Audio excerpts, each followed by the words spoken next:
Assalamualaikum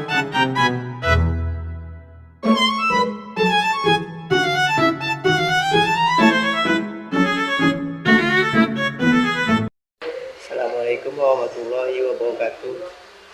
Pada video kali ini saya akan menganalisis data yang dikeluarkan oleh Menteri Keuangan Republik Indonesia, Pak Purbaya.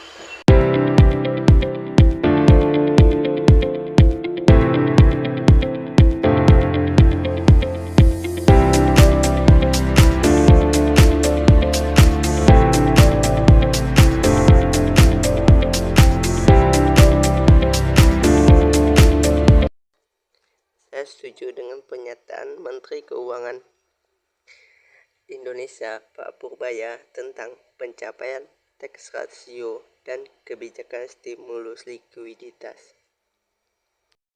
Dengan alasan tax ratio dan kebijakan stimulus likuiditas adalah dua isu besar yang sering menjadi pembahasan dalam konteks kebijakan ekonomi Indonesia, khususnya oleh Menteri Keuangan Indonesia. Tax ratio adalah ukuran yang digunakan melihat perbandingan antara pendapatan pajak yang diterima oleh negara dengan produk domestik bruto. Sementara itu, kebijakan stimulus likuiditas adalah upaya yang dilakukan pemerintah untuk mendorong pertumbuhan ekonomi melalui penyediaan likuiditas yang lebih banyak di pasar. Menteri Keuangan Indonesia dalam berbagai kesempatan selalu menekankan pentingnya kedua hal ini dalam menciptakan kestabilan fiskal dan mendukung pemulihan ekonomi Indonesia. Keduanya memiliki dampak besar terhadap kemampuan negara dalam memenuhi kebutuhan pembangunan serta menjaga kesejahteraan rakyat, terutama dalam situasi krisis ekonomi atau ketidakpastian global. Tax ratio yang tinggi menunjukkan bahwa negara mampu memungut pajak yang besar, yang artinya memiliki kapasitas untuk membiayai program pembangunan dan pengeluaran pemerintah dengan lebih mandiri, tanpa perlu bergantung pada pinjaman luar negeri dan bantuan. Di Indonesia, tax ratio merupakan salah satu tantangan utama yang selalu dihadapi pemerintah. Meskipun Indonesia memiliki basis ekonomi yang besar, namun kontribusi pajak terhadap PDB masih tergolong rendah jika dibandingkan dengan negara-negara maju. Sebagai contoh, pada tahun 2021, tax ratio Indonesia berada pada kisaran 9-10%, jauh lebih rendah dibandingkan dengan negara-negara OECD yang rata-rata memiliki tax ratio di atas 30%. Stimulus likuiditas adalah serangkaian kebijakan yang diterapkan oleh pemerintah atau bank sentral untuk meningkatkan jumlah uang yang beredar di perekonomian guna mendukung aktivitas ekonomi. Stimulus likuiditas umumnya melibatkan langkah-langkah seperti penurunan suku bunga oleh bank sentral, pemberian bantuan sosial kepada masyarakat, insentif pajak, atau penggunaan anggaran pemerintah untuk mendanai proyek-proyek dapat menciptakan lapangan kerja. Kebijakan stimulus likuiditas sangat penting dalam mendorong pemulihan ekonomi, terutama setelah guncangan besar seperti pandemi COVID-19. Pada saat itu, banyak sektor ekonomi mengalami penurunan tajam, dan stimulus fiskal serta moneter menjadi kunci utama untuk menjaga roda perekonomian agar tetap bergerak.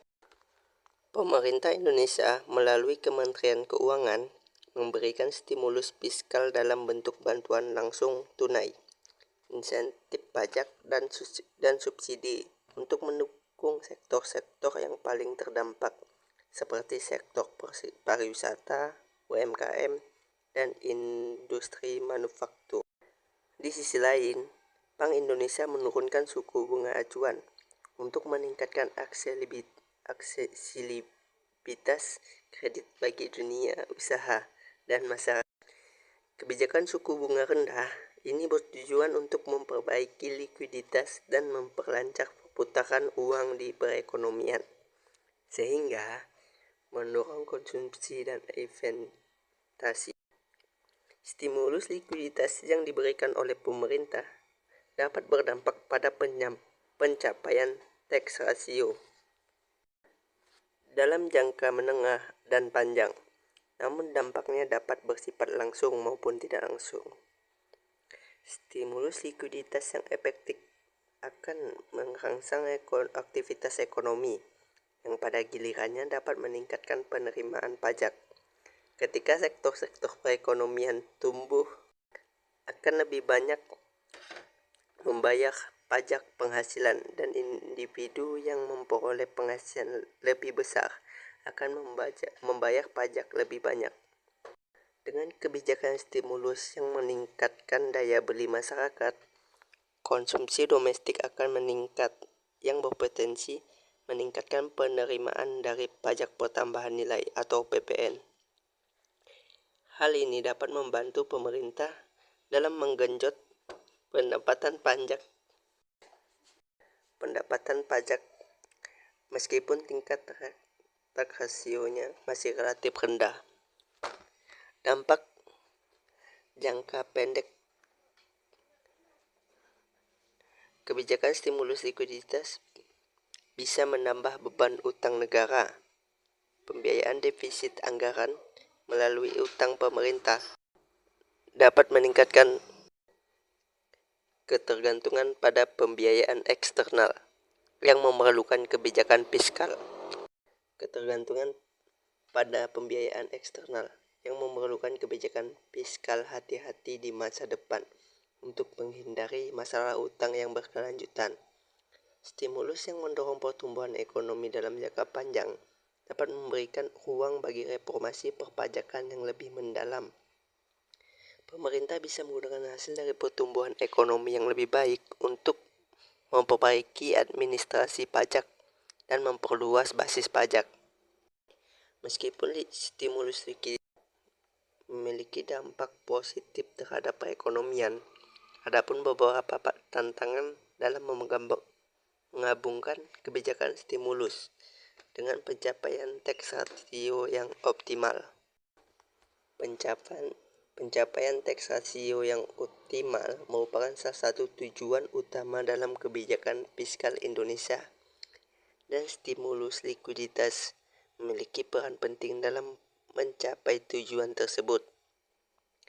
Meskipun stimulus dapat mendorong pertumbuhan ekonomi yang pada gilirannya bisa meningkatkan penerimaan pajak, tantangan yang dihadapi dalam memperbaiki administrasi pajak, memperluas basis pajak, dan mengurangi penerimaan pajak.